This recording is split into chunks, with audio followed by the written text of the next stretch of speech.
Hi all, naririnig niyo na ba ako? But chat if yes. So I would know. Pasensya na po. Nagbago kasi ako ng ah, lugar. So I'm not sure if naririnig niyo. Okay. Hello. So I am streaming live from a different area. I am in Pasig. Sino pa-hello din dun sa mga dati nang naka-attend ng aking webinar para malaman natin. And if you have any questions, by the way, you can put them on the chat box para masagot natin while I am doing my presentation. So ano ba yung, first time, hello. So ano ba yung kaibahan dito sa this is the same presentation actually that I've been doing for the past few webinars that I did before. Yun nga lang, siguro ang maiiba talaga dito is that, syempre, the questions that you have, masasagot ko dito, iba yung questions from before. Sana ihanda nyo po. May nagtatanong kanina, ma'am, totoo po ba yung post nyo na mawawala po kayo ng pansamantagal? Baka po. But I am hoping na hindi naman ganun katagal. I just need time to recuperate from something. Tapos, meron din ako nakita pala sa Facebook who asked me if na-affect ba ako nung mga negativities. Of course, oo, hindi po ako manhid na hindi ako maapektuhan ng mga negative na sinasabi about me, about us, about our company, about our group. I am just human na nararamdaman ko po yun. Thank you, ma'am. I'm hoping na hindi nga siya matagal. Tapos nag-change ako ngayon eh. Change place, change venue na para maiba naman din yung nakikita ko, hindi ako laging nandun muna sa farm. So, ang magiging in charge doon, if you have any production questions, pwede pa rin naman po sa akin. I won't be as visible as I was before. Pero, I'm hoping, inggit nga yun, sir. Well, inggit man sila or not, nakaka-apekto sila. Kasi medyo marami-rami na sila. Anyway, ayun. So, I will just try to heal myself kung dito sa mga negativities, medyo masyado na kasing marami. Alam ko naman po na marami pa rin sumusuport. I have silent supporters everywhere dahil kung kilala niyo po talaga ako, I have this advocacy na gusto ko talagang tumulong. I should not be doing this at all. Wala naman pong nagbabayad sa akin or nagsasabi sa akin to do a webinar. Gusto ko lang talagang tumulong. Gusto kong, yung mga newbies especially, I know you have a lot of questions and although meron kami mushroom growing intensive seminar where it's a complete hands-on training, hindi ko kayo isasabak agad doon. Hindi ko kayo isasabak agad doon kasi gusto ko munang malaman nyo the basics. Kung, okay pala tong, kasi diba, if you are a newbie, alam nyo po, if malalaman nyo muna sa mga ganitong webinars if okay ang pinapasok nyong negosyo, which is the mushroom business. Or if not, edi, na-realize nyo pala dito sa webinar ko, ang hirap pala nung ginagawa nila. At least, diba, you didn't have to shell out money para malaman yun. So, this is the sole purpose of these webinars para po talaga sa mga taong gusto lang malaman what they're going into. Hindi ko mai-explain, mai-expound, hindi kayo matututo 100% from this webinar kasi hindi po ito hands-on. Like in any other YouTube.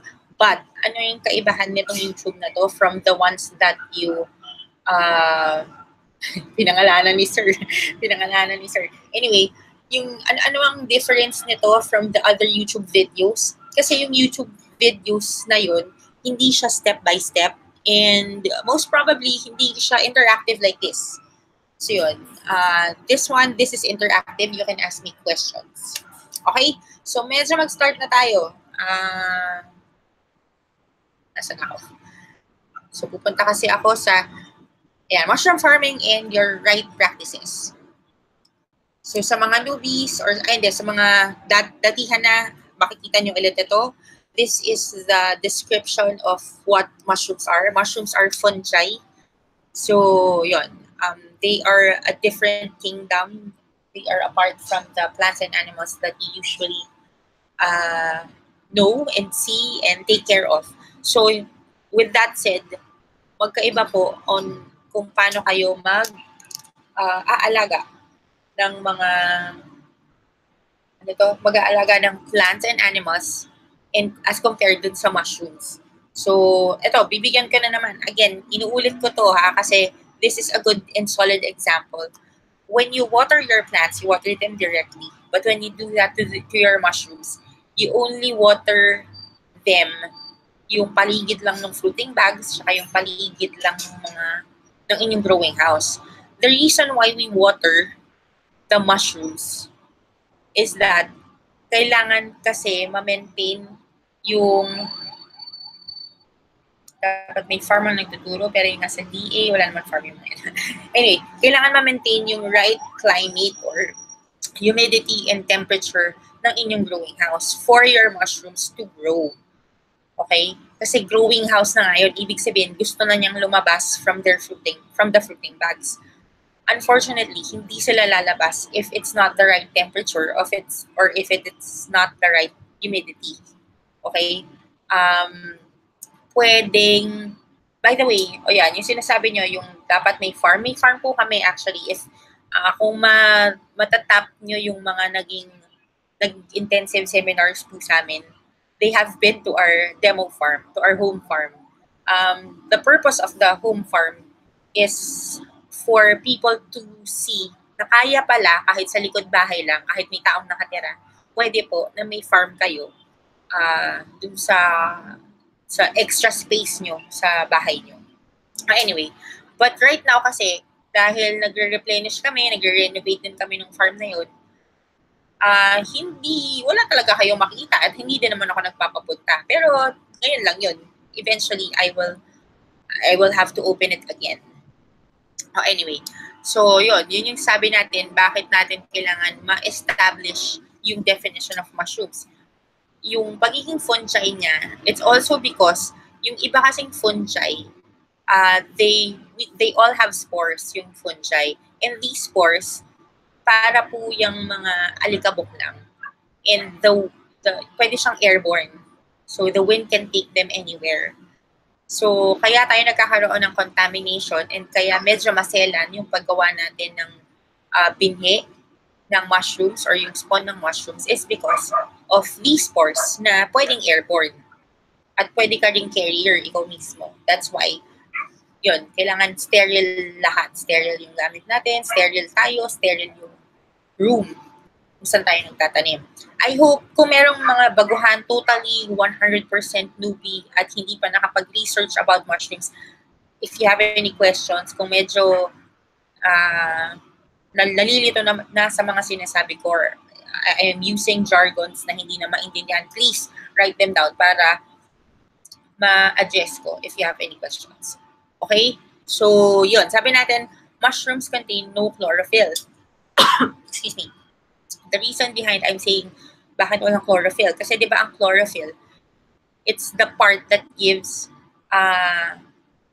food to the plants. I mean, yun yung part ng plants wherein they can make their own food. At dahil si mushrooms walang kakayahan to make their own food, dahil wala nga siyang chlorophyll, we have to supply the right mixture dun sa pinagtutubuan niya para magkaroon siya ng tamang pagkain.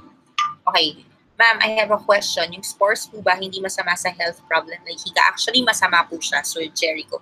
That's why hindi na ako masyado dun sa farm. Hindi ako pinapayagan ng husband ko na nandun lagi sa farm because the spores of the mushrooms, nakaka-apekto po talaga siya sa akin.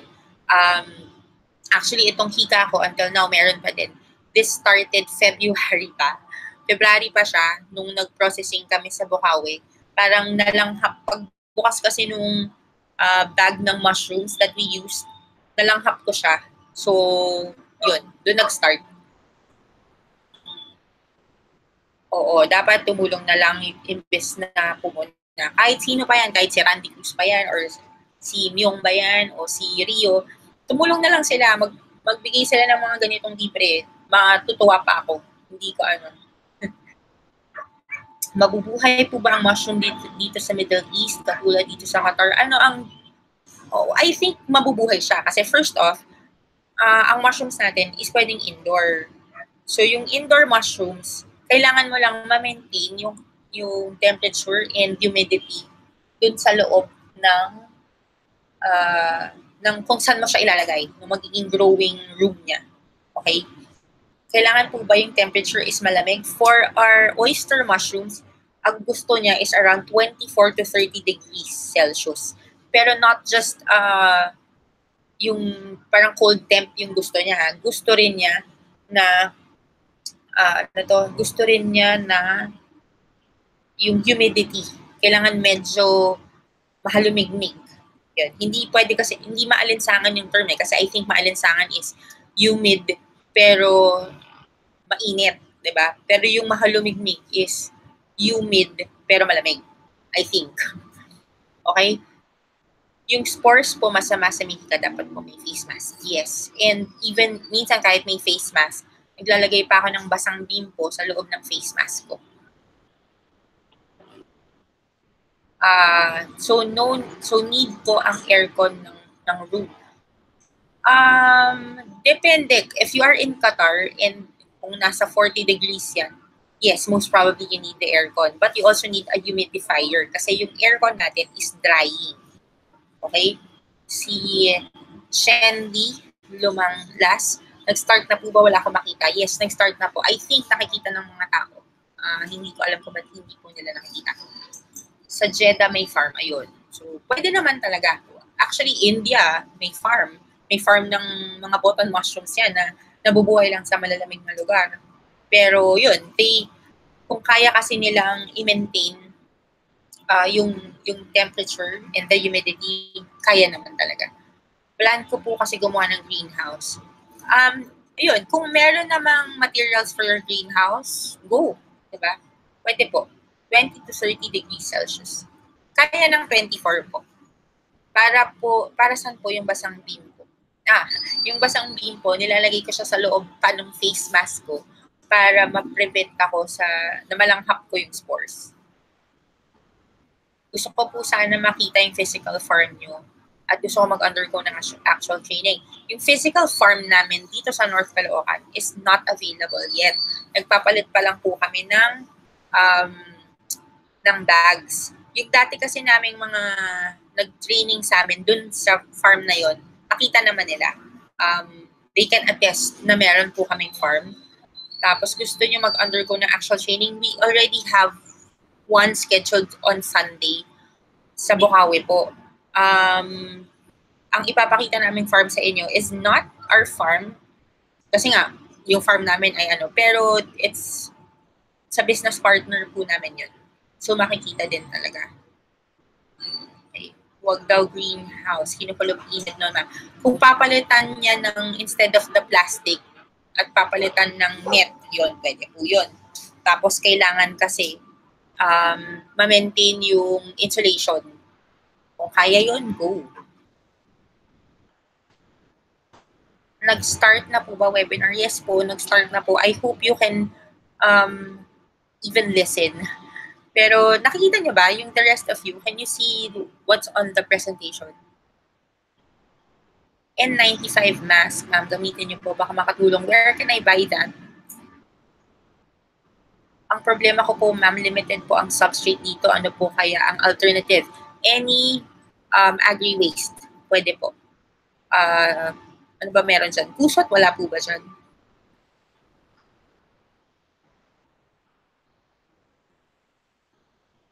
O bakit kaya hindi nakikita? Bukawi, Bulacan po mismo yung kay John. Sino po si John? Hindi po John yung pangalan ng ano.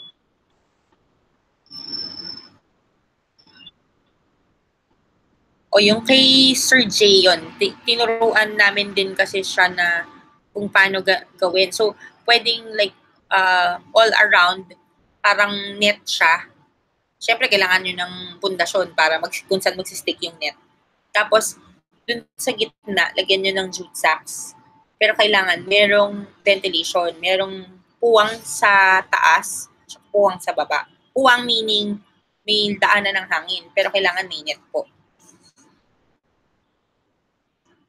Bakit? Oo nga, bakit kaya na walang nakita? The rest can see it naman. Ayan, nakikita po. Medical stores. Okay. Ano po ang maraming agri-waste dyan? Kasi pwede yung mga sa mais, coffee grounds actually. Pero syempre, dahil ang coffee grounds ay kukunti lang, hindi siya for mass production. It's for personal consumption. O, click mo daw po yung link ulit. Oo, marami pang iba eh. Aside from pusot, yun, marami pa.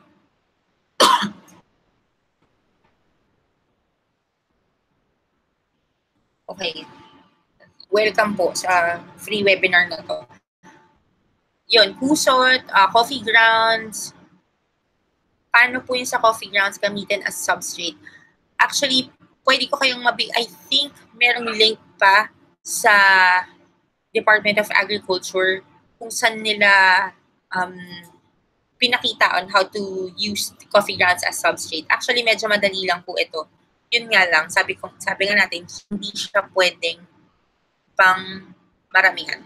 Hindi siya pang benta. Ma'am, kung need ng humidity ng mushrooms, pwede ba yung auto-misting device para sa humidity? If you have that, yes, pwede. Uy, masarap daw yung chicharon namin. Thank you. Oo, dito actually may dala ako sa, pero taga saan po ba sila? Dito, if you are in the vicinity of Pasig, I brought some yung Emilias ko na mushrooms. Pero konti lang po eh.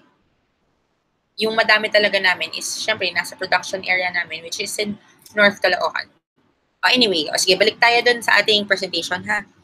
So, sabi din dito, yun, sabi natin, wala siyang chlorophyll. So, we have to establish na tama yung mixture natin nung substrate natin. Kasi kung hindi, meron pong heirloom. Yes, meron pa po.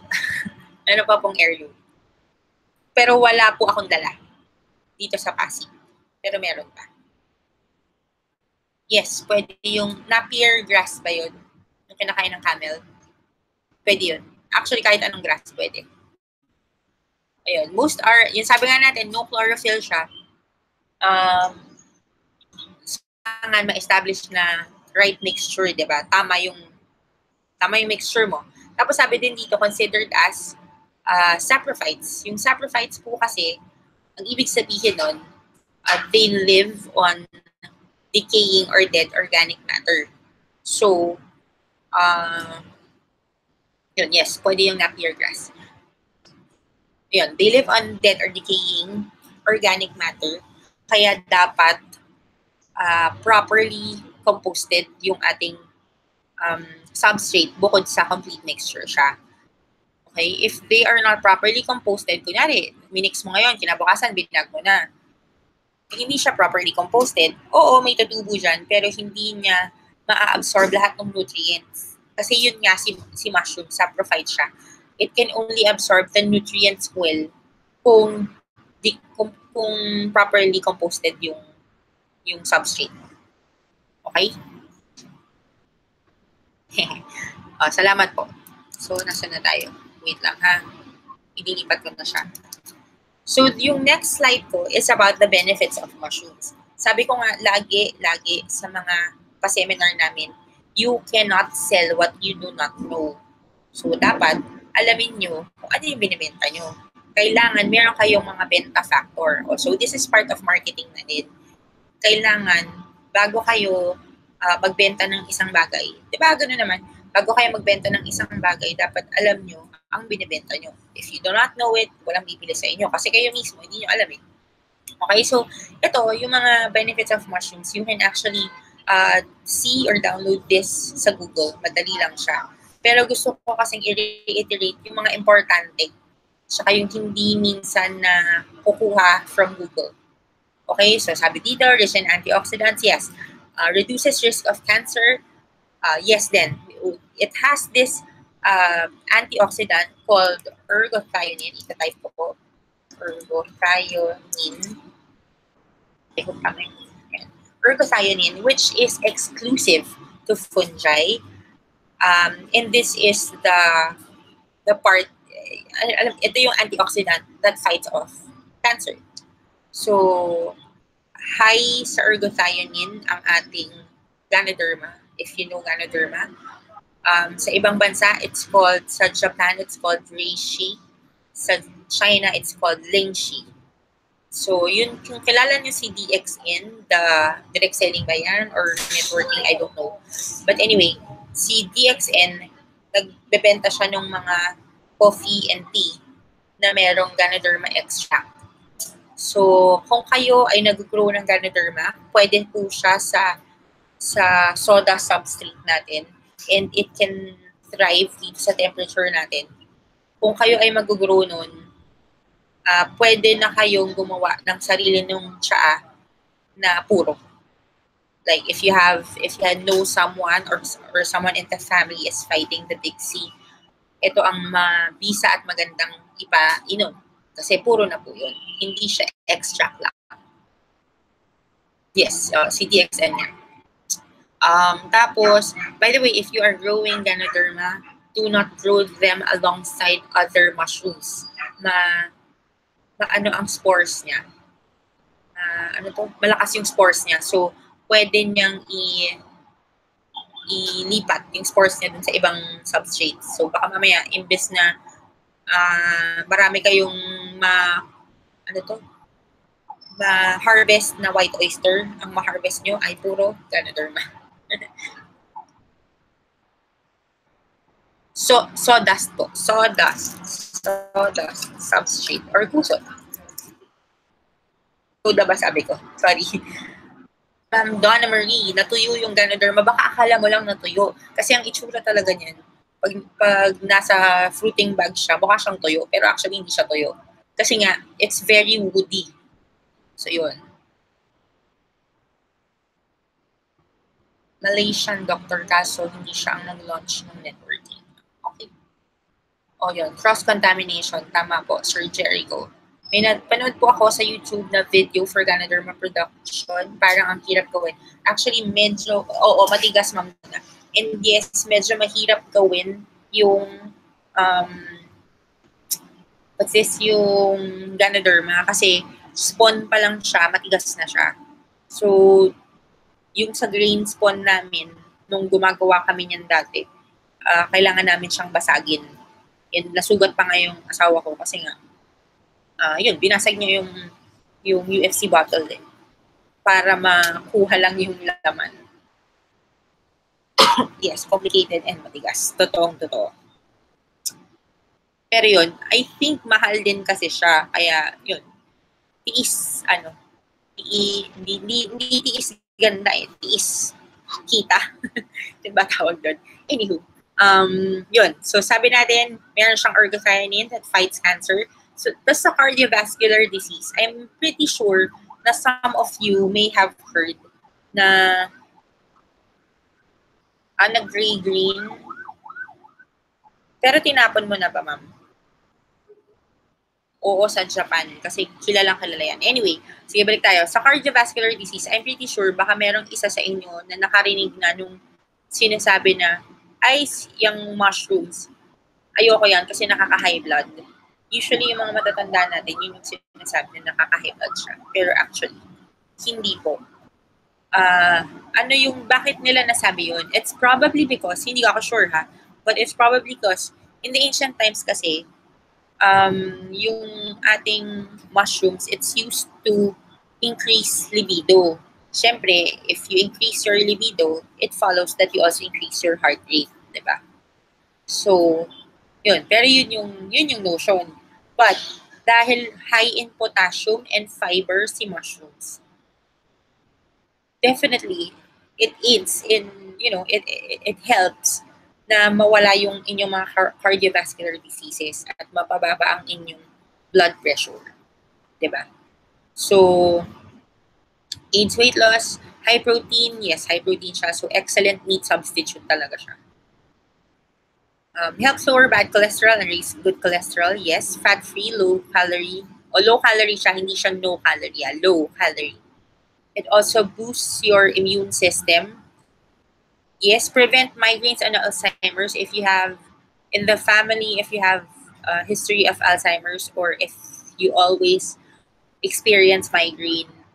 Ang atin pong mushrooms ay high in B vitamins, which is in charge of your nerves. And the nerves naman, yun yung in charge sa inyong migraines and Alzheimer's. And also your skin. So, nakakaganda din siya ng skin.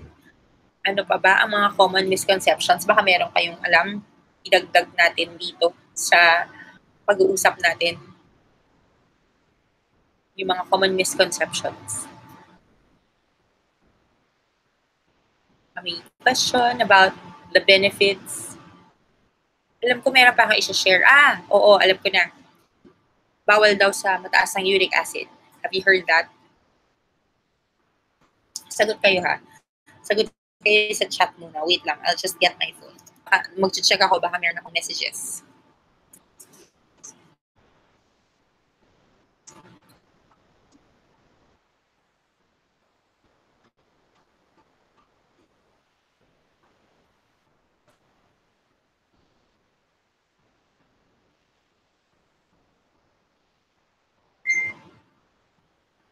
Okay, so I have quite a lot of messages. Sasagutin ko lang yung iba ha. Babasahin ko din pala.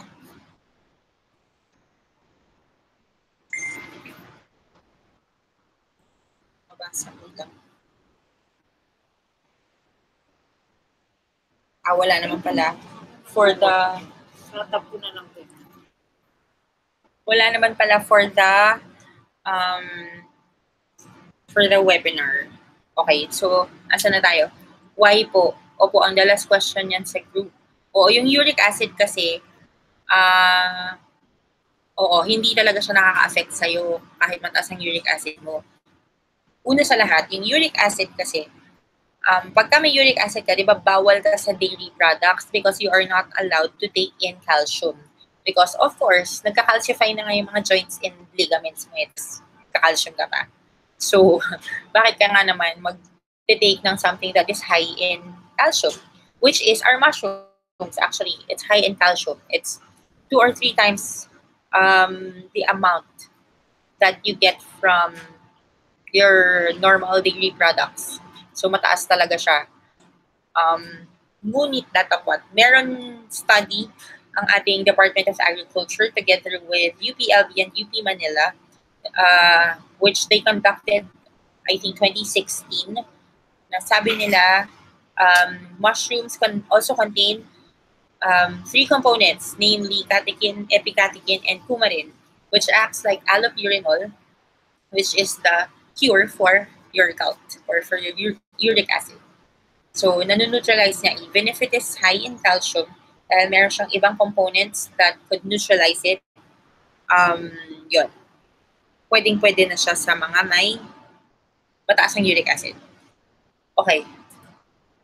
How can you differentiate edible to non-edible mushrooms? You can differentiate it by not eating mushrooms that you did not culture. Okay. Yun nga kasi you don't have the capacity to differentiate it. We have 32,000 species, known species of mushrooms, and 10% of that is poisonous. Paano yung mga hindi nyo pa kilala?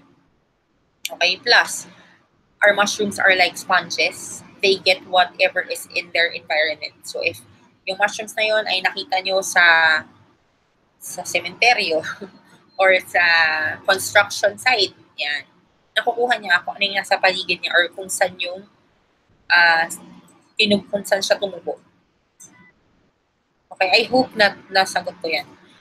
Kaya nga, every time na merong magtatanong sa group if a mushroom that they saw wherever is edible or can we ID it if it's edible, ang lagi kong sagot, ituturo kita dun sa legit na mga tao. Punta po kayo sa Filipino Wild Mushrooms na Facebook page. Yun, doon kayo magtanong. Mas may alam sila about it. Kasi yung iba na sumasagot sa inyo sa mushroom group, kapwa nyo newbie, unfortunately. Ako nga, hindi ko nga sasagutin yun eh. Kasi hindi ako ganun ka confident na alam ko yung types ng mushrooms. Kasi baka mamaya, sinabi ko edible, kasi hindi pala. Okay? So, nasa na tayo? Medyo tapos na yata tayo sa benefits ng mushrooms. Tama ba? Baka may questions pa kayo. Just continue to type it habang nag-change ako ng slide. Anong variety po kaya yung sa RTU Mandaluyong? Kasi may farm doon ng college pa ako. Masarap siya kainin, malagkit siya, parang gabi. Baka may picture ka, sir. Di pa kasi ako nakapunta ng RTU. Pero usually lang naman kasi ang mga pinapatubo is yung yung usual dito sa Pilipinas is our oyster, mushrooms, tsaka yung volvarella or yung tinatawag nating kabuting saging. Pero hindi ko alam kung yun yung sinasabi mo. Parang hindi naman yata siya malagkit. Anyway, hindi ko alam eh. Tatry ko i-research, pero kung meron kang picture at mai-send nyo po sa akin sa Facebook, that is better. Okay, so yung nakalagay sa ating slide na nakikita nyo, this is how mushrooms grow in the wild. Okay, so this is how they propagate. Ito yung natural. So makikita nyo dyan yung nasa taas na part is your full grown. Yung ilalim nun is what we call the gills. Tapos dun nag-release ng spores. Okay? Yung spores na yun, eventually they parang nagiging mas makapal sila na alikabok. Kasi di ba sabi natin yung spores, manipis na alikabok. Ito nagiging mas makapal na alikabok. And this is what we call the hyphae. Yung hyphae, meron siyang male and female. And if they combine and continue to grow, magiging mycelium. Yung mycelium po, yun yung parang ugat-ugat or web na nakikita nyo na white. And eventually, that mycelium grows into a pinhead, yung small mushroom. So from a pinhead, yung atin pong oyster mushrooms, in 2 to 4 days, full grown na yan. So pinhead pa lang, pwede nyo na siyang ibenta. But, syempre, kailangan mong siguraduhin that you take care of it, of course.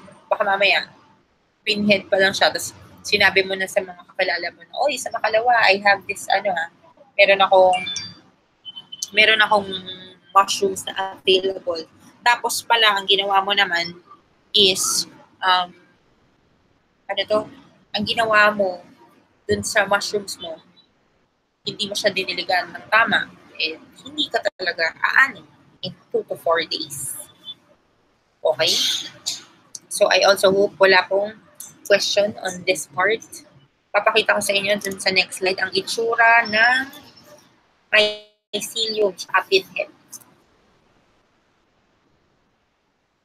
So I hope may natututunan po kahit dun sa mga return viewers.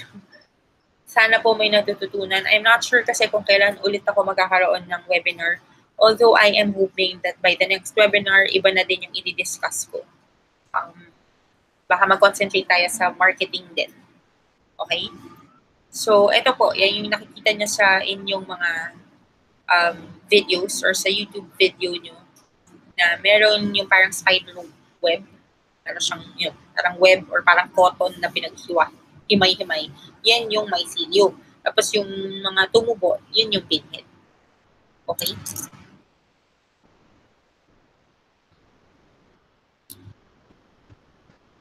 So yan, meron tayong, yun, sa susunod naman natin na slide.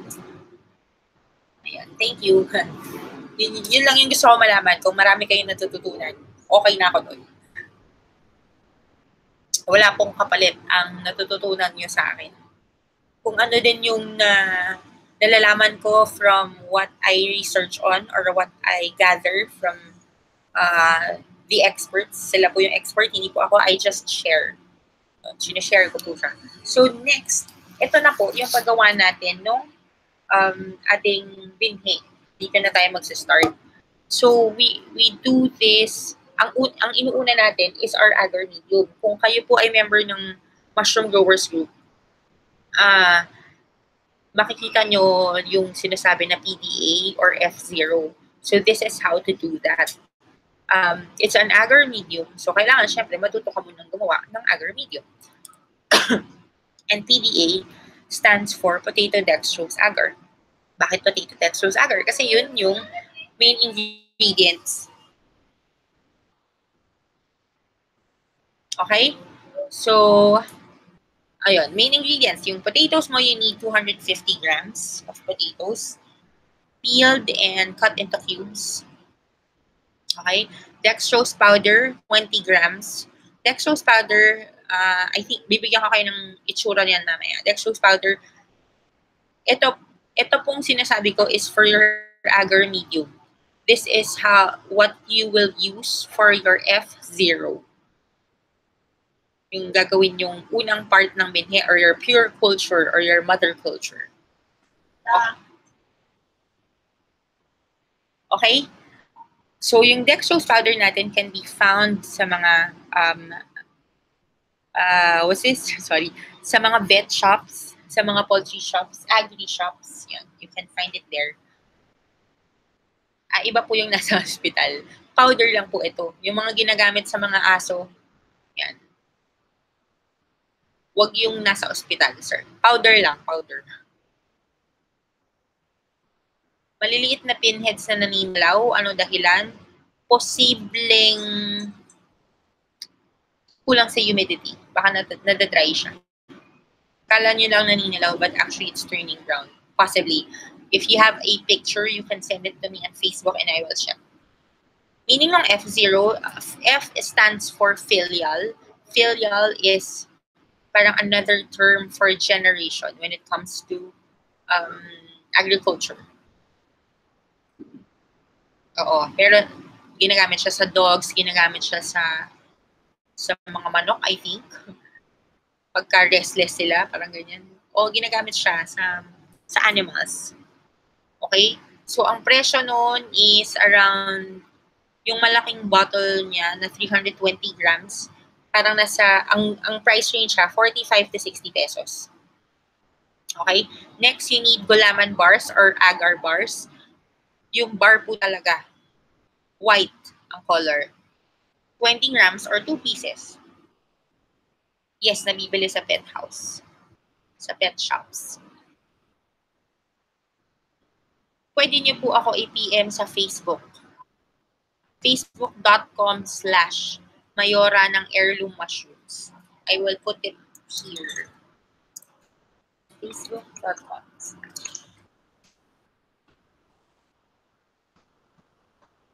But please forgive me dahil currently I'm on a hiatus. Medyo nagpapahinga po muna ako. Pero yun, hanggat kaya kong sumagot, sasagot ako. Not as much lang. Okay? If you can PM me now and if you have questions, pwede po. I'm waiting for your questions. Okay, so nasa na tayo? Gulaman bars. I assume nakakita naman kayo ng gulaman bars. Yan po yung nakikita sa mga palengke. Kailangan po white and gulaman bars. Bakit? Hindi ba pwede si Mr. Gulaman? No. Based on experience, si Mr. Gulaman, pag ginamit natin, yung mga powdered na yan, matagal siya mag-set.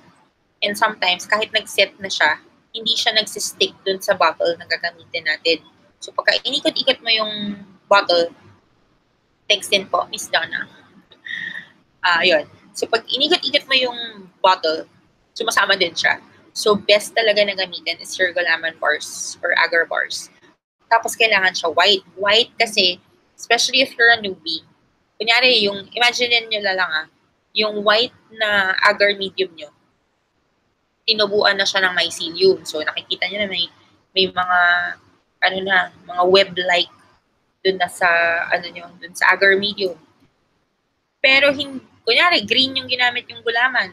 Kasi, ayaw nyo sundin eh. Green yung ginamit yung gulaman. Nagkaroon siya eventually ng gatuldok na green contamination. Hindi nyo nakikita, hindi nyo napapansin. Kasi nga, newbie naman kayo. Hindi ganun ka bionic yung mata nyo. At ginawa nyo, tinanim nyo siya sa grain spoon or tinanim nyo na siya sa inyong fruiting bags. Ayun, contam din po yung pinagtaniman nyo. So, sayang ang effort, sayang ang time, sayang ang pera. Dahil may kaakibat na pera po dito. Hindi nga lang ganun kalakihan. Okay? So, kailangan natin ng malinis na tubig din. When I say malinis na tubig, I mean distilled. Para ma-observe mabuti ang growth ng culture. Kung bakit white, yes. Oo, para makita nyo. Para makita nyo and hindi kayo ma-deceive ng ibang colored na contaminants. Okay, what else do we need? Kailangan natin ng boteng lapad. Yung bote ng tanduay, ng emperador, ng pinakurat, yan. Ng mantika, ewan ko, mantika sa palengke, meron pa bang lapad? Hindi ko sure eh. Yun. Or kung walang-wala, nabibili pala yan sa mga junk shops. Sa amin, there are priced at 2 to 3 pesos. Mineral water, pwede naman. Yun nga lang, we prefer na distilled water siya.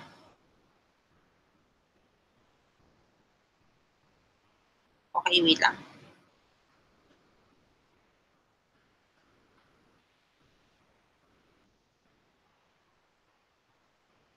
So, nasa na siya? Ayun. Sige, go with your questions. Only question tayo. Hanggat live ako. Sige, only question.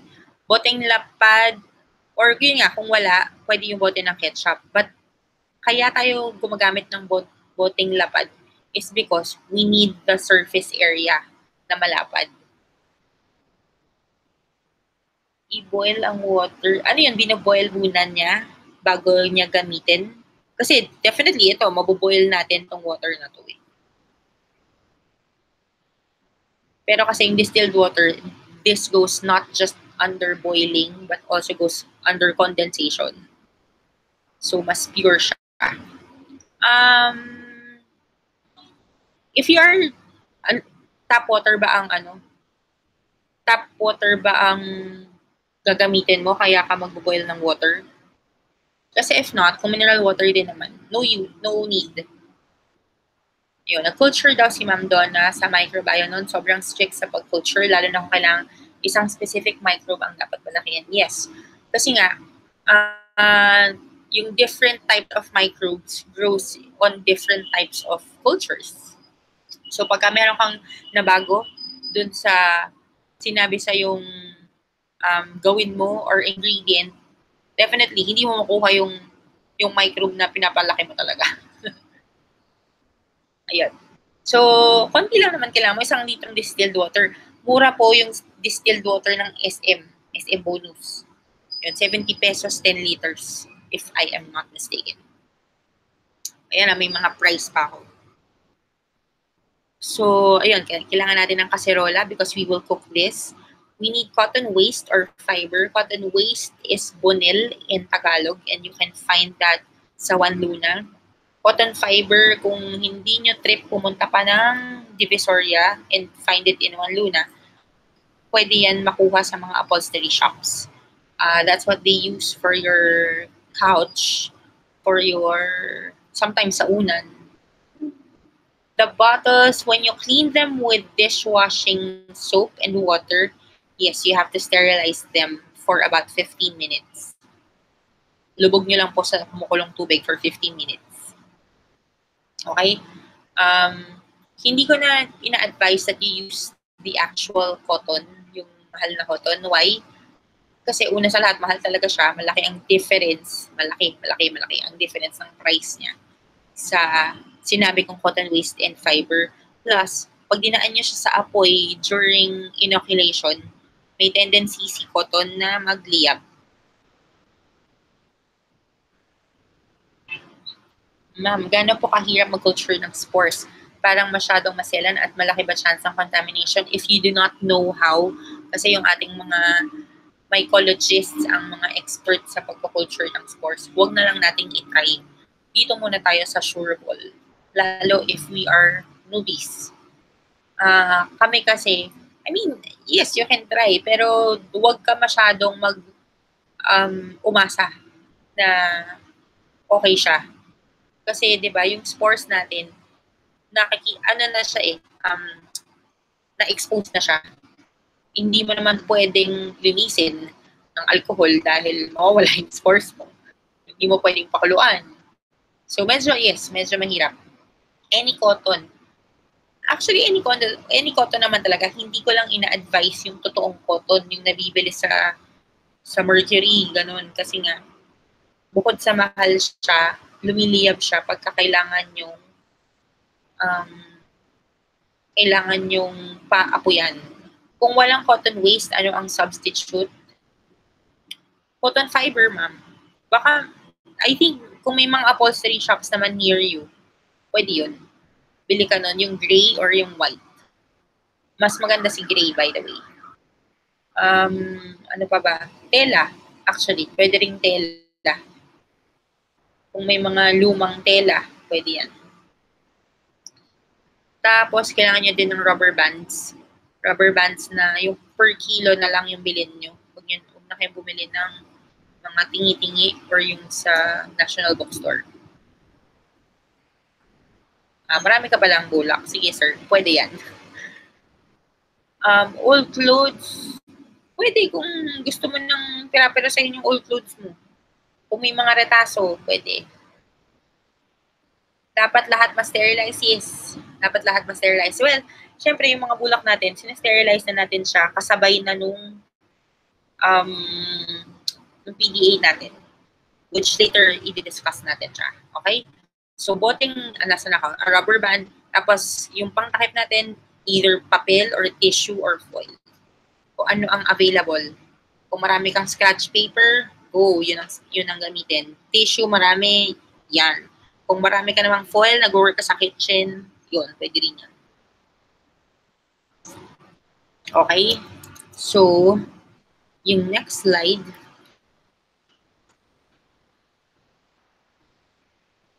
Wait ha, habang hinihintay ko yung next slide, kukuha lang ako ng maiinom. Excuse me.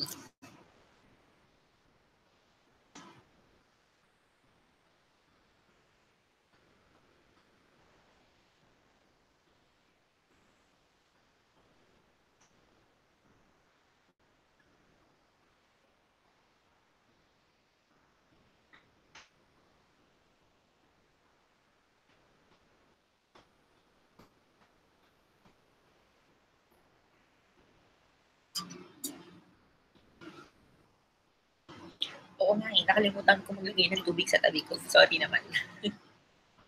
Anyway, so sabi natin dito, hiwa-hiwain yung patatas na 250 grams. Siyempre, sabi ko nga kanina, peel and cut into cubes.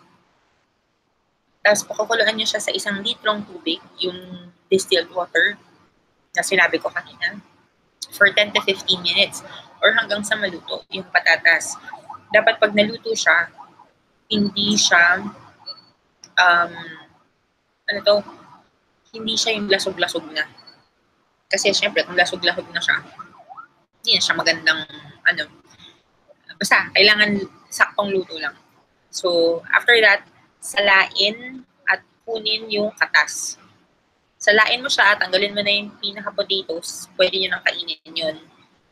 Okay, yung katas, yun yung iwan nyo, na kumukulo pa dun. Si Ma'am Anna, nag-message po ako sa Facebook niyo. If you have time po, kindly check. Sige, check ko po. Oo, nakakatuyo ng lalamunan. And yes, baka hikain na ako. Tama ka dyan, ma'am. Tumpak na tumpak.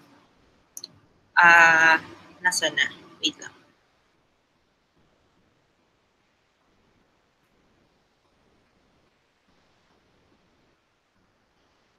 Anong name? Hannah ba? Hannah Chanel? Tama ba? I'm not sure if ayun na yung nakikita ko eh. Let me know if that's you. Si Hannah Chanel. Ma'am, parang mashed potatoes. Huwag yung parang mashed potatoes. Huwag nga yun eh. Dapat buo pa siya, pero luto na.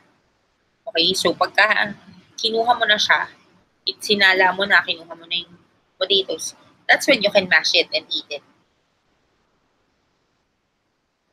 For potassium ba yung use ng sabaw? Actually, it's for parang pangkalahatan na nutrients. Kasi kailangan ng pagkain ng mycelium para gumapang siya dyan. Ayun, Hannah Chanel. Nakita ko po, sabi niyo lang po, hello ba? O hi? Nakita ko naman, ma'am. So, ayan, in-accept ko na siya.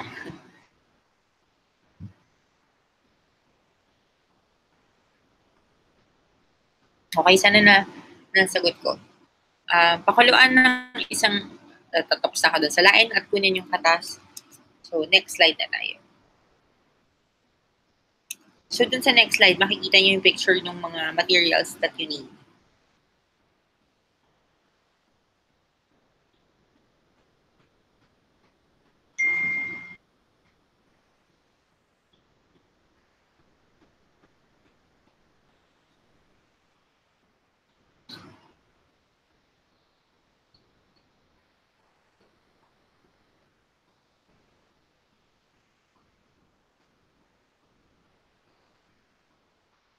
Okay, so pwedeng makahingi ng kopya ng presentation. Unfortunately, sir, hindi ko po siya pinapamigay. I hope you understand.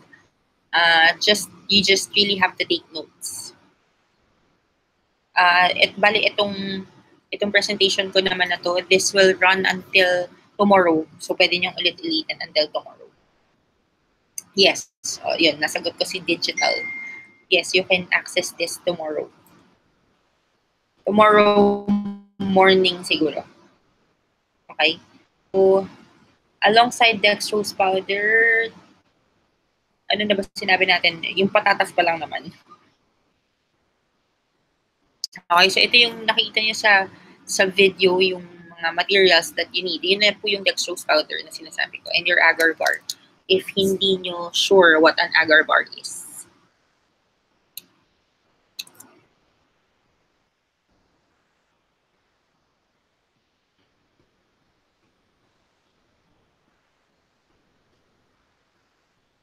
Okay, so yung next natin na slide, yan. Sabi natin, pirapirasuhin ang 20 grams na gulaman bars at pakuluin kasama ng katas ng patatas hanggang sa matunaw.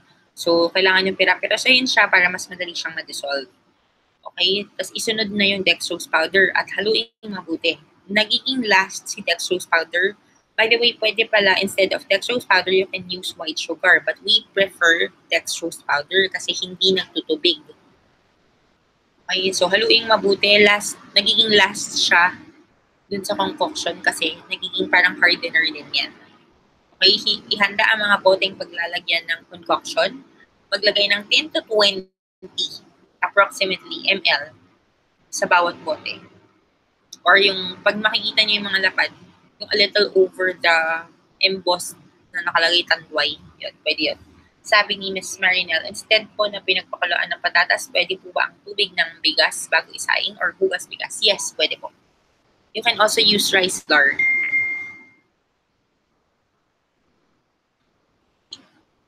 Okay, so, wait lang.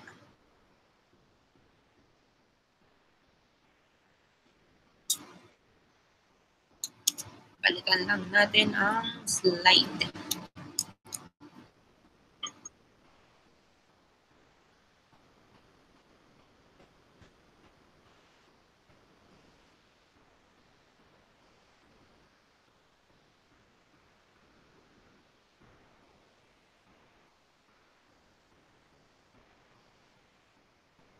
Okay, so dun sa next slide na to, ma'am, does it affect po yung growth kung gaano kadami ang ilalagay na concoction? No.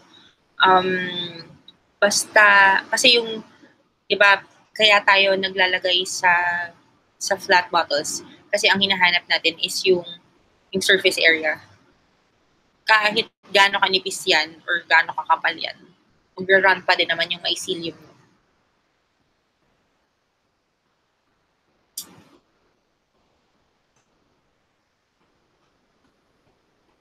Okay, wait lang ha. It's in my bag. Yes, sa surface area lang. So, yun. Takpan ng cotton waste or fiber. Tapos, bale yun yung parang pinaka-cotton plug niya. Tapos, papel or foil at rubber band yung bawat bote. Isalansan sa pressure cooker ang mga bote. So, kailangan nyo ng pressure cooker. Panatilihin sa 15 to 18 PSI ang pressure cooker or autoclave. So, if you are using, palalagay ko dito sa sa shot box. If you are using a pressure cooker, normally ay 15 PSI, kailangan dyan is 45 minutes to 1 hour. Pagka sa autoclave, which is 18 to 24 PSI, kailangan naman dyan is 30 minutes.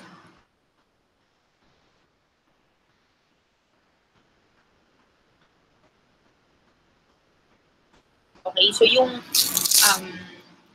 ano kaibahan niya? Si pressure cooker, syempre yun yung mas mura.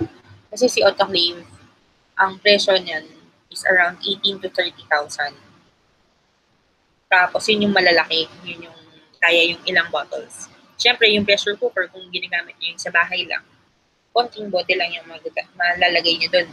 Probably around 5 to 6. Depende pa kung gaano yung capacity ng pressure cooker niyo, di ba? So you do this, you steam pressure it. So ang ilalim niyan, meron siyang parang patungan, nasa ilalim lang yung water. Okay, huwag niyong ilulubog. Nasa ilalim lang yung water nung patungan. Okay, good night. Ayun. Tapos, paano kung wala kayo ng lahat ng to? Pwede naman yung steamer or your kaserola. But, instead of ganito lang yung time, magiging 8 hours yun. Kasi nga hindi yun pressurized. For sterilizing purpose, yes, for sterilizing purpose. Ayun nga, ang alternative is kaserola or or steamer. Tapos, ako, ang personally, ano ang sinasuggest ko, it's not because we sell lang ha, kasi pwede naman kayo sa iba bumili. Pero yung commercial pressure cooker, mas mura kasi yun. Di ba sabi ko sa inyo, yung autoclave, ang difference lang naman niya is higher yung PSI niya or higher yung pressure na ibibigay niya. Tapos meron siyang pressure gauge. Yun lang yung difference niya. Pero si commercial pressure cooker, same size ng autoclave. Baka nga mas malaki pa. Tapos half the price. Yung katulad ng binibenta namin na 30-liter capacity, it's priced at 10,000 lang. Eh, kumpara mo sa 18 to 30,000, medyo malayo po. 30 minutes total start ng whistle. Whistle po. Okay, so pagkahangon ng mga botes ng PDA, ihiga na siya at saka palamigin. Tapos ng mga ilang oras or kahit the following day, basta dapat sure na malamig na siya, pwede niyo siyang taniman ng mushroom tissue. Oops. So, wait lang.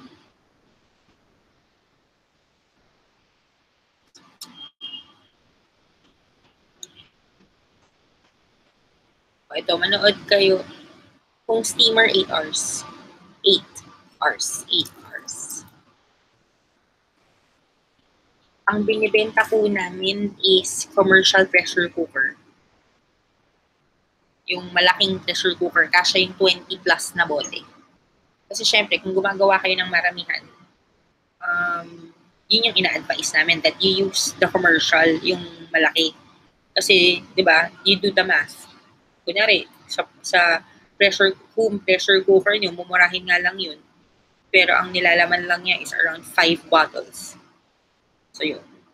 Pag volume, yes, pwede rin sa drum, pero 8 hours nga sa drum. Autoclave, hindi siya autoclave. It's a commercial pressure cooker. Ang kaibahan niya, mas mababa yung PSI ni pressure cooker, kaya mas matagal ng konting-konti lang naman yung time. Tapos wala siyang pressure gauge. Yun lang yung difference. Okay, so yung next natin, manood kayo maigi ha. This is how you culture your mushroom tissues. Mamaya ko sasagutin, Sir Jericho. Wait lang.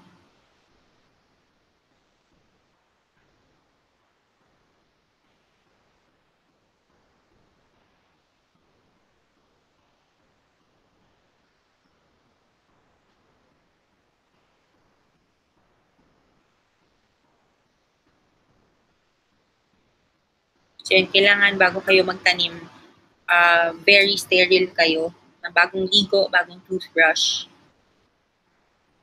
Okay, tapos bukod sa na-sterilize, yan, sina-sterilize na lahat ng tools. Yung tools, yung even the bottle itself, kailangan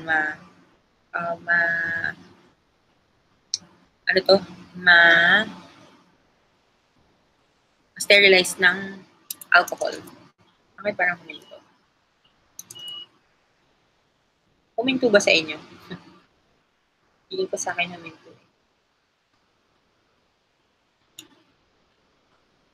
Ayun, hindi naman pala. Baka sa internet ko lang.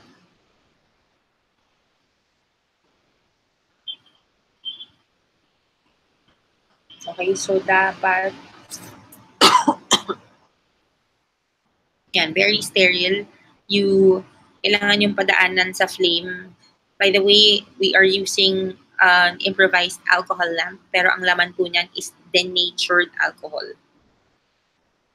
So you cut a piece from the inside, yung hindi pa exposed part, in between the stem and the petal. Okay? So when you cut it, dapat hindi po malalaglag. Pag nalaglag na siya, huwag nang gamitin yun. Kuha na lang ulit ng panibago. You pick the best mushroom that you can find because itong ginagawa nating pagka-create ng spawn is for cloning your good mushrooms and for mass production.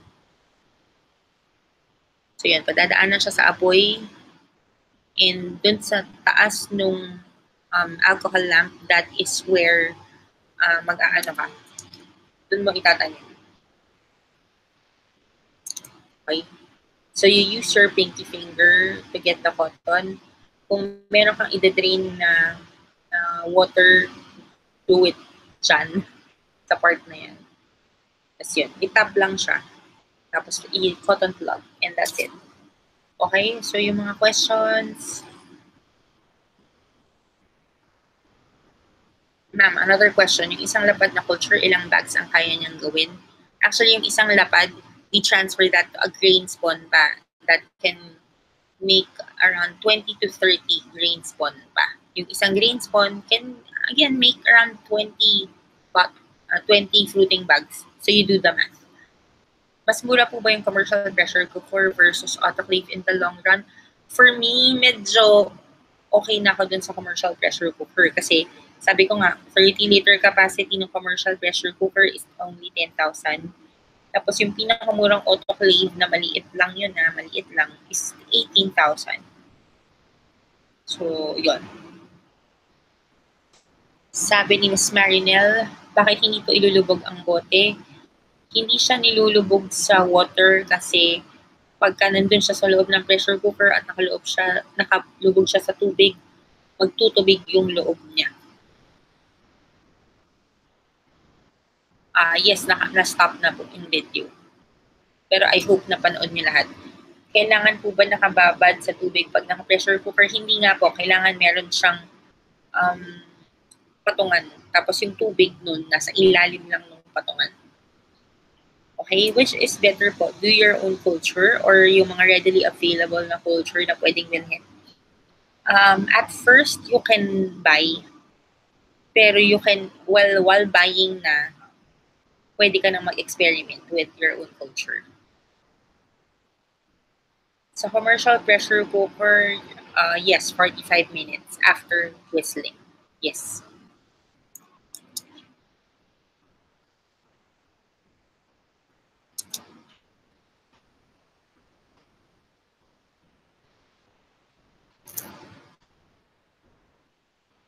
So yung next slide natin, wait lang.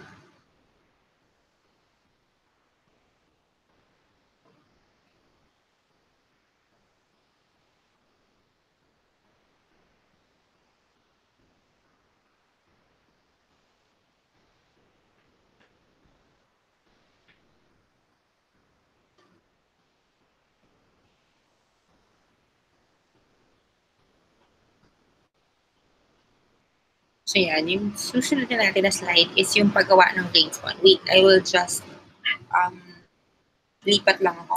So, sige, post lang kayo ng questions nyo. Kasi sa balkonahe ako. Wait lang. I'll just transfer.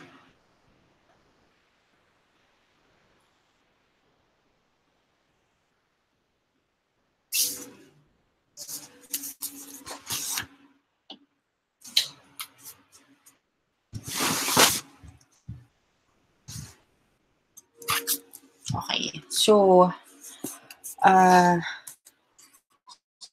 dito, yung next na gagawin na natin is how to make the grain spawn. Yung grain spawn naman is the next step.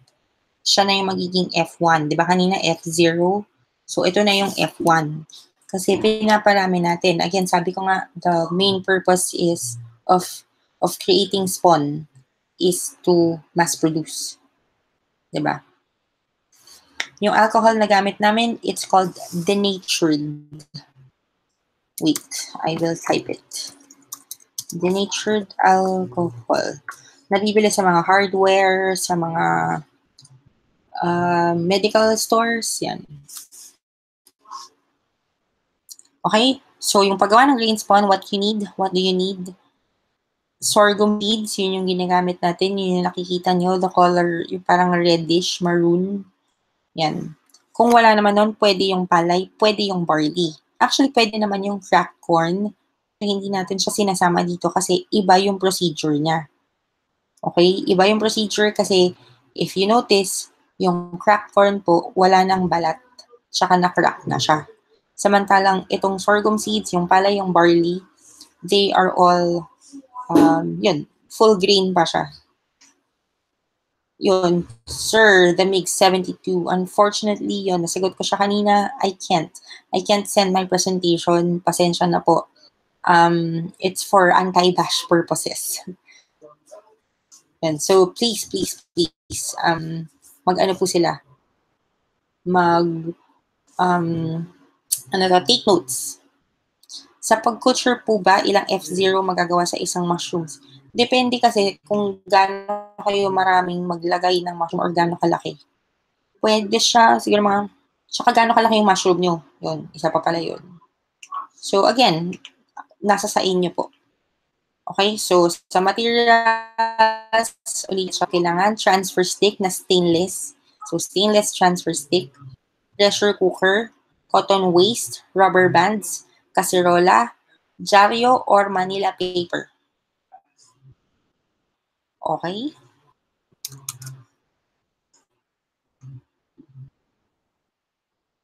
So, yung next slide is a picture of what a sorghum plant looks like.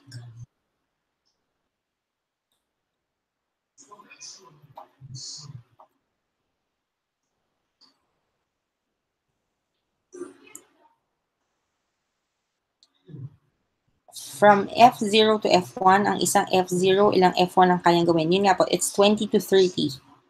20 to 30, kaya. Actually, you can do more, pero syempre, wag na yun, kasi nga, baka mas mabagal na yung gapang nun. Basta 20 to 30. Okay, so ganyan yung itsura ng inyong sorghum plant.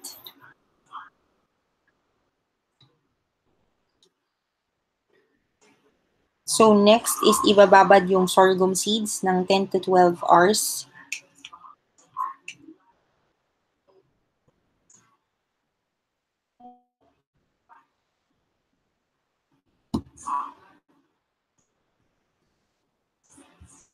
Gaano karami? Isa lang po.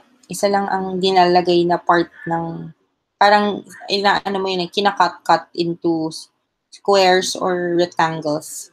Tapos isa lang nun, lalagay mo dun sa F1. Pwede na yung isa. Mas maganda po ba gamitin yung F0 versus F1 sa paggawa ng FB? Actually, magkaiba po sila. F0 is agar medium, F1 is grain spawn. Kung magtatanim ka sa fruiting bags, okay si grain spawn kasi nga para na siyang seeds. Maganda po siguro mag-grow ng mushroom sa Baguio kasi malamig doon. Yes, pero during incubation period din sila nakakaroon ng problema because the mushrooms during incubation, yung nagpapaputi pa siya nung floating bag, gusto niya medyo higher yung temp. So if it's too malamig, hindi rin siya masyado agad nag-run. Magkaiba po ang purpose ni F0 and F1. Okay, so yun, ibababa natin yung sorghum seeds for 10 to 12 hours. Pakukuluan natin ng 15 minutes hanggang makuha na yung tamang pagkaluto nito. Actually, around 10 minutes lang. Huwag siya i-overcook. So how would you know if it's cooked already? You get one piece on the 10th minute na kumukulo siya. You get one piece. Kailangan to your touch. Malambot yung labas, matigas yung loob niya. Okay?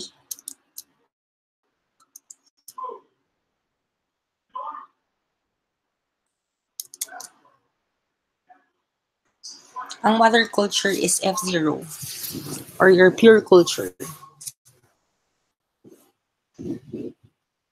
Okay, so hanguin ang sorghum. So hahanguin na siya.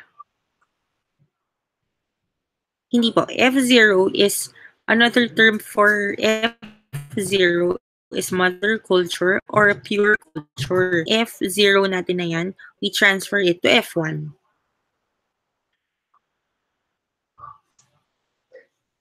Oh, wait lang.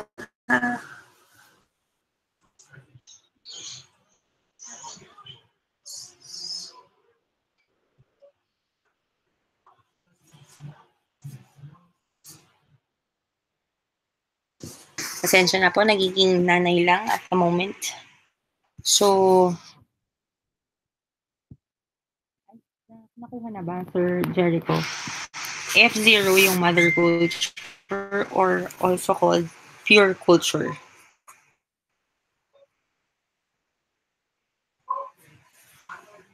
Ma'am Donna, tanghali. I'm hoping tanghali by tanghali.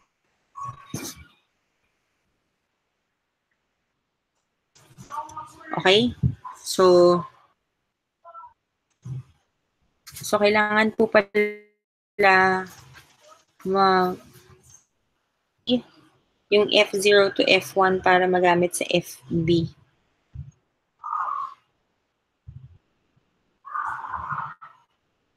Paano hahatiin sa squares yung F0? Oh, di ba nakalagay sa lapad na bote? Meron kang mga inoculation tools na pwede mong gamitin. Dapat stainless. Para makat mo siya into squares. Yes. Cut ng piece sa F0 tapos ilipat sa F1. I think may video ako pero check ko ha. Hindi ako sure. Hindi ako sure if it's still available. Meron kasi kaming ginawang video before. So, tapusin ko lang muna tong presentation na to sa grain spawn. Saka ko ipapakita. Hanguin ang sorghum, patuyuin sa dyaryo or Manila paper. It's best na merong absorbent material like a paper, yung Manila paper or dyaryo. Para makuha yung moisture niya talaga. Okay, ilagay sa mga bote, karaniwan 150 to 200 grams net weight yung laman ng bote. Okay, so saan po nag-grow yung button mushroom? Sa highlands. Hindi po siya mag-grow sa mainit. Anong klaseng inoculation tools? May binibenta sila Giselle Cabanilla. Or pwede naman kayo mag-DIY. Mamaya makikita nyo nga dun sa video. Okay?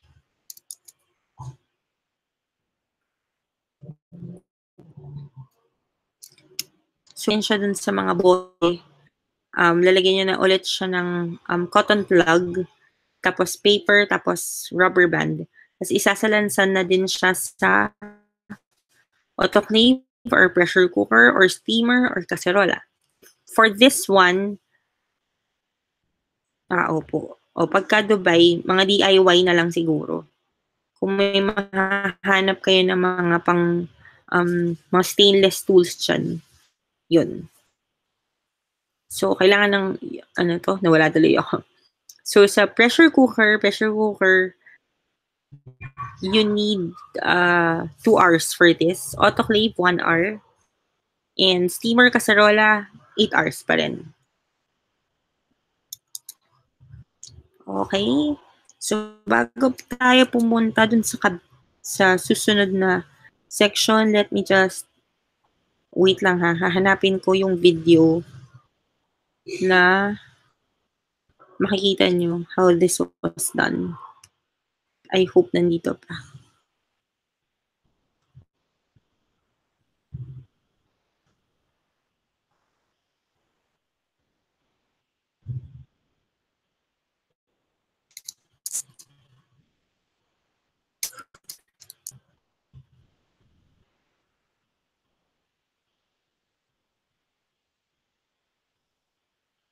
So, wait lang.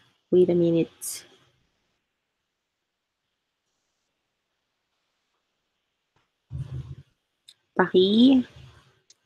Check na lang po.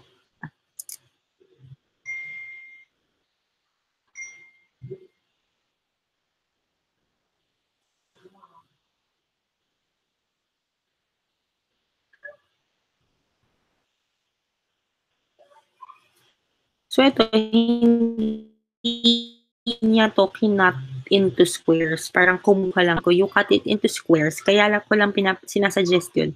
Para alam nyo kung ilan talaga yung magagawa nyo in one bottle. Pero ito, dahil ang ginamit niya na PDA is inside a UFC bottle. Ayun. So, hindi mo masyado makokontrol. Okay? Tapos, ayan yung inoculation tool. Actually, mga ano lang yan. Mga DIY. I think retaso lang yan from hindi ko alam, sa parang ironworks. Yung mga stainless dun. Hihingin nyo lang siya. Or pwede yung rayos ng motor. Stainless po yun.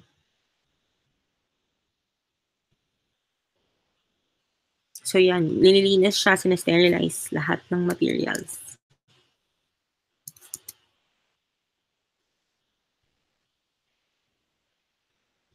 I hope nakaka-follow po kayong lahat.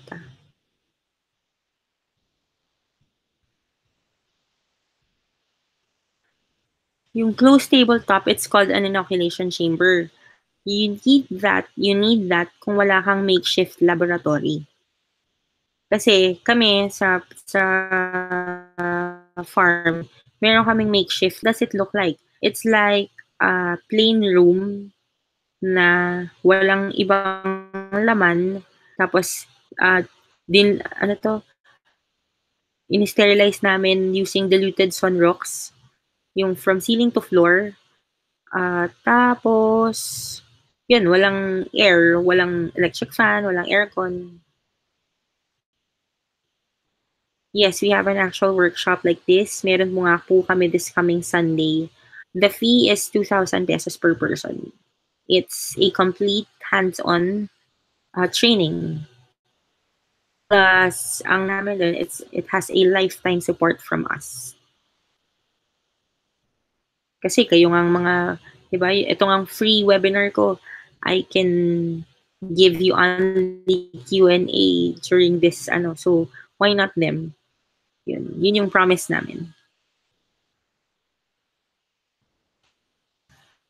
Yes, as of now, actually wala nga sa Manila, it's in Bukawi.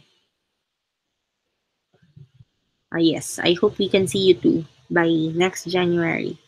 Siguro by next January, baka hindi ako sure pero baka sa farm na din naman namin siya gawin. Kasi kung na-replenish naman na namin yung aming, yung mga bags namin. Yes, sa Bulacan po, Bukawi, Bulacan.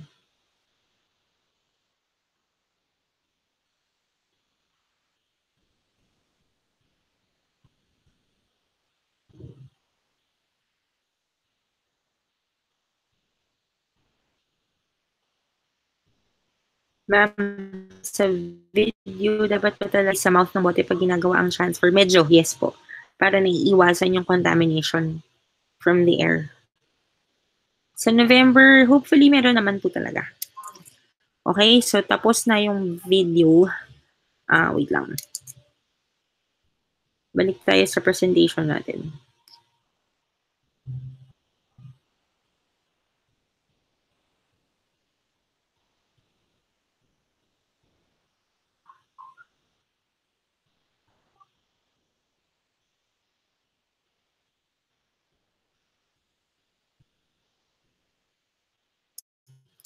I hope naintindihan ng lahat bakit tayo naglalagay ng mga ganun. Sa same day din po ba yung seminar sa processing? Magkaiba po. Kasi yung production, yung intensive na production namin, hands-on po yan. Yes, meron this coming May. Hands-on po yun. So, it needs the whole day. Kaya, hindi pwedeng hindi ang processing. Okay? So, yung next naman natin is how to make your substrate or your fruiting bags. So, ano yung mga kailangan natin? By the way, we teach sawdust or kusot because kusot is year-round and it has a lot of supply.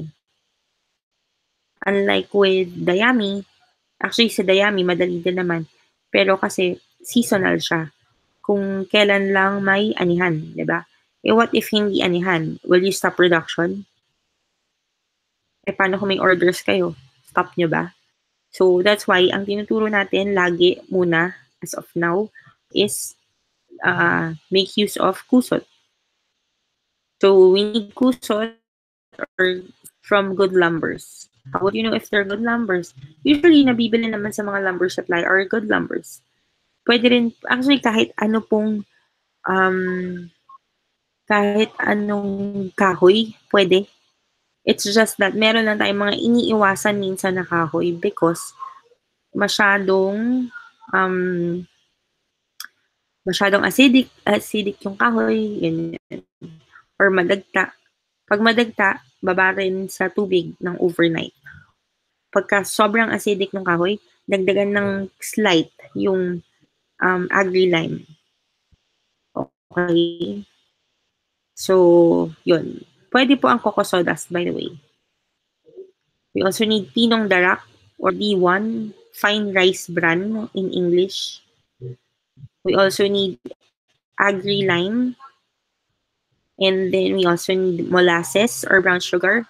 Wala pa pong specific date for May, but I will be posting. If we are friends, kindly follow my posts.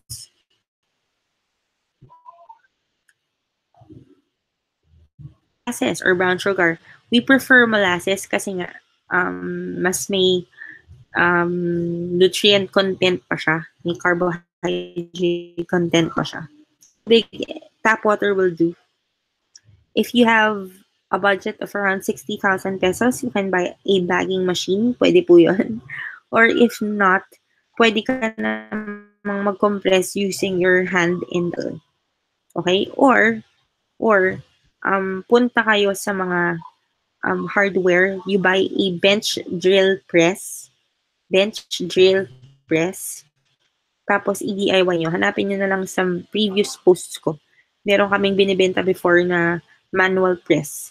Tingnan nyo na lang. Basta you buy the heavy duty na bench drill press. Huwag yung mga Shopee or Lazada.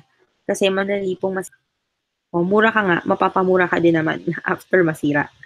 Okay? So again, you also need mixer. Kung wala namang mixer, pwede po yung pala tsaka yung kamay. Okay? So we also need PP bags or the polypropylene bags. Yung plastic bags. Na ang size is 6x12 or 6x14. Pwede rin po yung 7x12 or 7x14. Ang kapal na kailangan nyo is 0.003. Okay? You also need a metal drum. Do not buy a brand new na. Pwede lang po yung second hand. Basta hindi toxic yung pinang detergent para hindi mahirap matanggal yung amoy. Dapat ba compress na compress yung substrate? As much as possible, yes. Walang space. Pero super, baka hindi na makahinga yung mycelium, hindi naman din siya mag-run. Okay? Meron din tayong tinatawag na rocket stove. Check nyo na lang po sa YouTube how to make a rocket stove or your heat source. Kaso si LPG, pag nagsalang tayo nun sa drum, 4 na salang lang siya ng 8 hours. 4 na salang. So, each is priced at 600. Tingwa 150 kada salang siya. Okay, sasagutin ko yung tanong mo, Sir Marlon, in a while.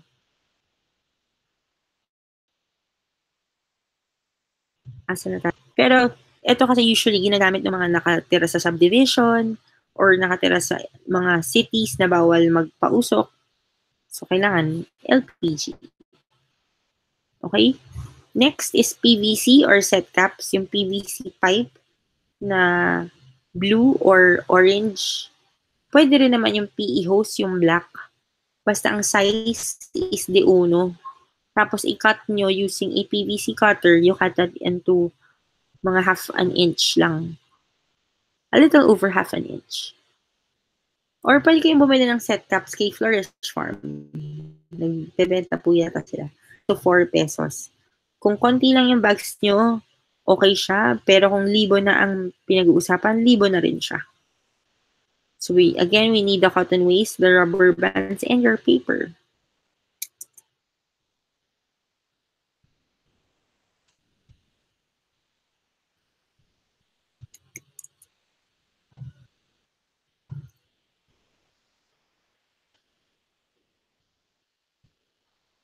Kung box type yung steamer at may laman ng mas marami, mainam po ba gumamit ng LPG? Pwede naman, yes.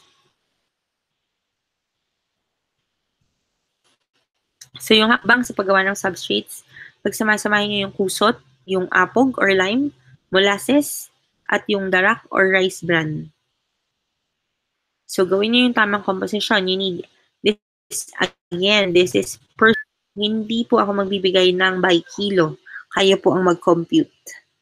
Okay, 80% sawdust, 18% darak, 1% lime, 1% molasses. 78-20-1-1 also works. Basta wag nang mas mataas yung percentage sa 20%. Bakit? Kasi yung darak adds nutrients, and if it's too nutritious, it's prone to contamination.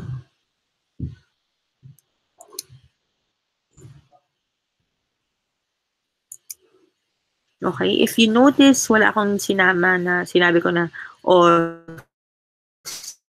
liter, ko kayo bibigyan ng exact amount or volume of water kasi baka yung nakuha niyong kusot is naulanan, so mabigat,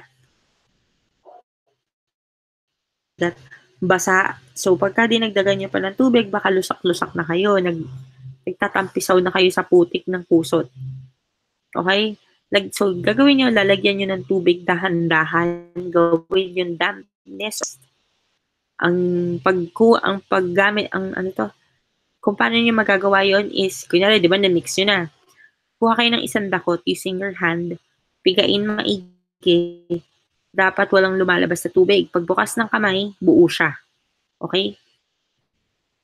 Pero kung meron kayong budget, a soil moisture tester or soil moisture meter, yun yung nasa left side, yung may color green. Ang presyo niyan is around 430. You can buy it sa Lazada or sa Handyman. Okay?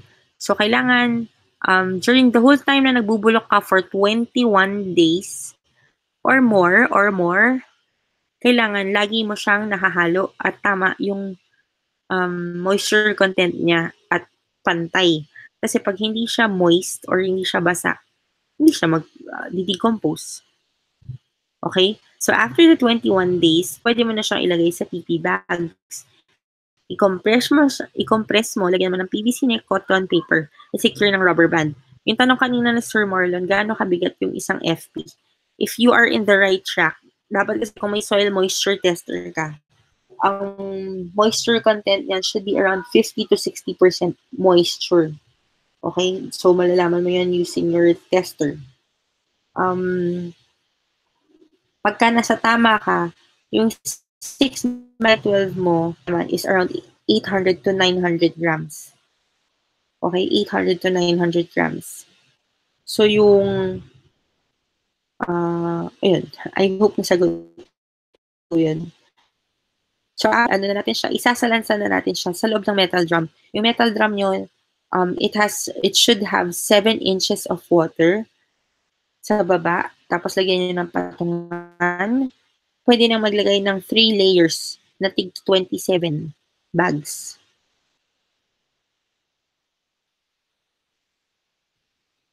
Okay po? Okay ba?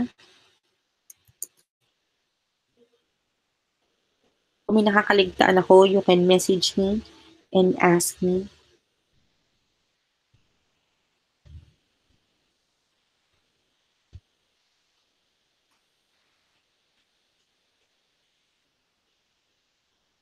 So, itong nakikita niyo sa picture is your rocket stove. Yung nasa left. Tapos yung nasa right, yun yung itsura ng aming stove. Meron siyang jute sacks na lining para hindi dumikit yung mga plastic.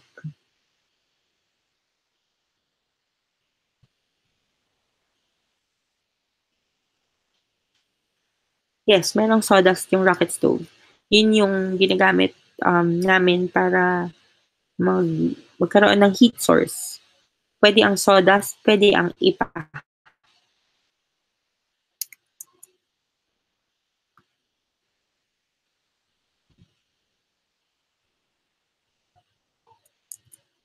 Yun. So actually, medyo malapit na tayo mag-pause.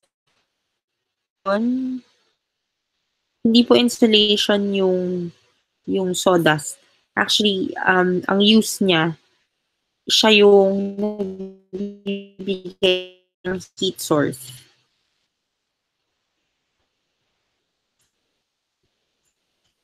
Okay, tapos, ano pa ba? How to take care of your fruiting bags. Maaapoyan siya pagka naggatong ka na dun sa baba. Talagang aapoy siya, tapos unti-unti siyang babagsak na.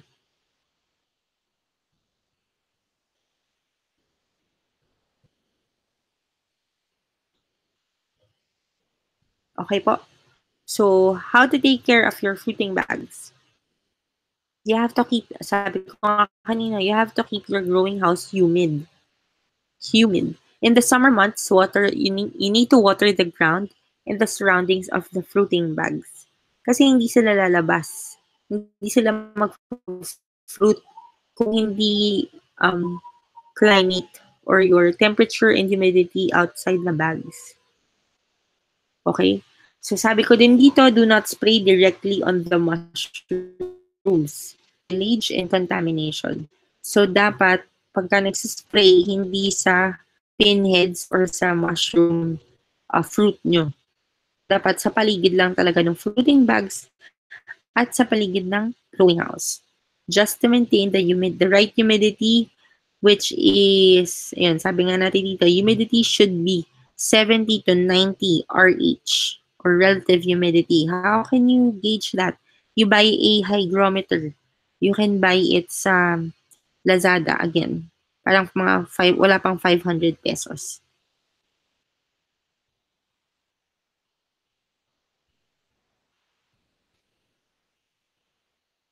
So, paggamit talaga, nilalagyan siya ng kusot around. Yes. Pwede mag-spray sa likod ng FB at sa itaas. Yes po, pwede. Okay, so temperature for oyster mushrooms ito nga mali eh. Pwede siya 24 to 30 degrees Celsius. Okay, during incubation period, kailangan niya ng higher temp. Pero when hanged and starting to grow, they prefer the lower temperature. Huwag mag-spray kapag kakalabas lang ng pinheads. Huwag mag-spray sa loob, sa labas. Baka kaya nga kasi ayaw niya mag-spray is because baka matamaan yung pinheads, masuspoil siya.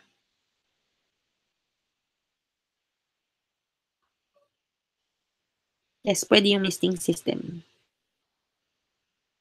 Okay, so, ayun. Again, like people, yung mushrooms, they prefer TLC. Oo, wag pong diligan. Kasi nga, yung pinheads, pag nabasa yun, kunyari, nagdilig kayo, nabasa, magkakaroon siya ng ano, masuspoil siya.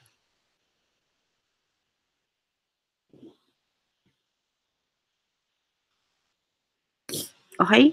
So, yun, sabi ko nga, like people, dahil buhay, they prefer TLC.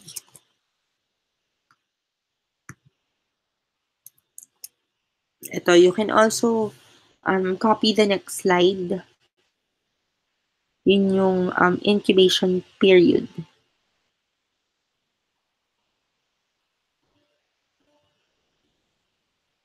So for F0, it's 2 to 3 weeks. For F1, again, 2 to 3 weeks.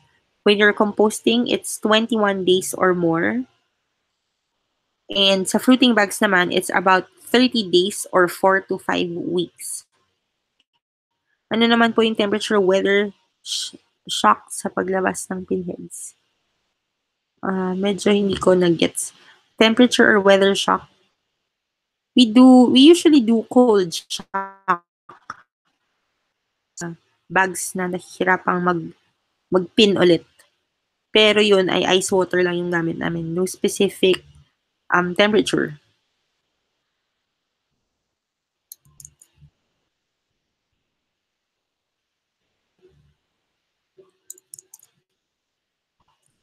Okay, so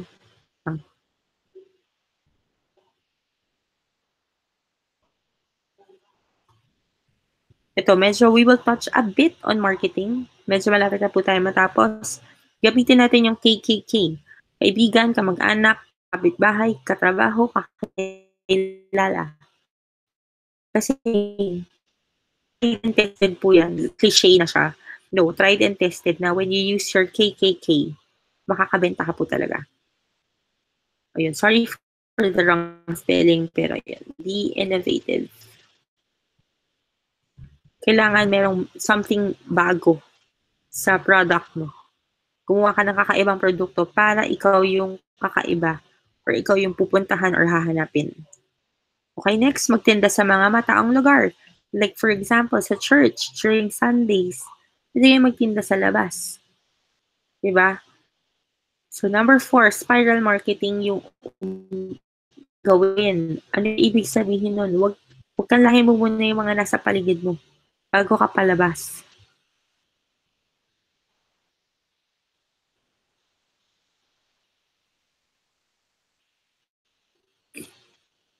Okay na po. Yun, use social media. Kasi yun, kayo nga nahanap niyo ako sa social media or sa Facebook, eh, diba? Kahit after 1 month, yes, pwede. Pwede po. 21 days or more.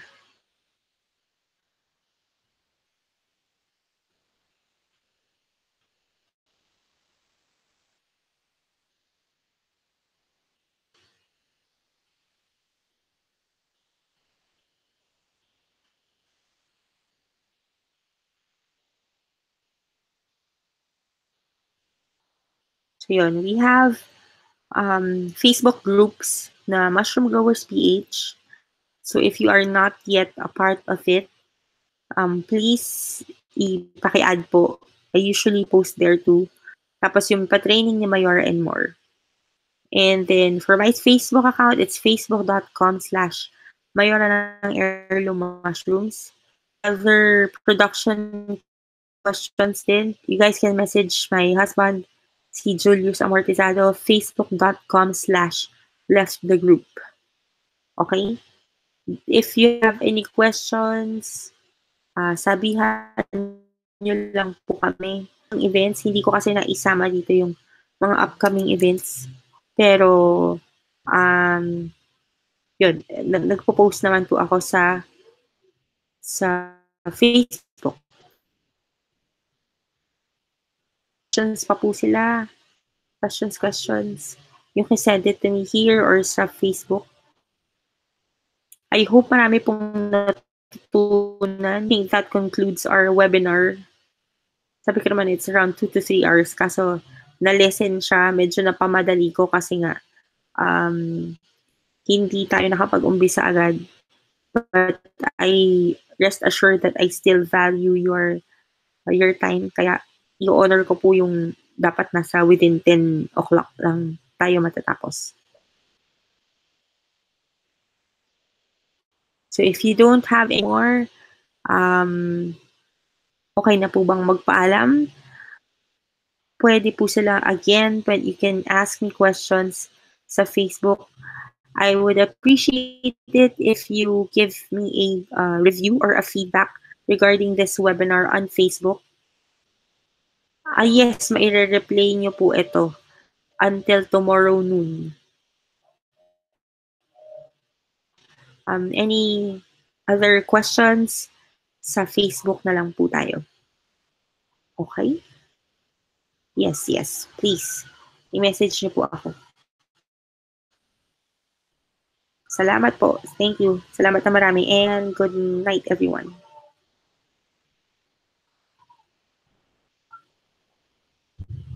Yan. Again, leave me a feedback on Facebook para malaman ng maraming tao at marami pa akong matulungan in the very near future. Or it's either in my Facebook account or sa group po. It's best siguro sa group para maraming Okay, thank you. Good night, everyone.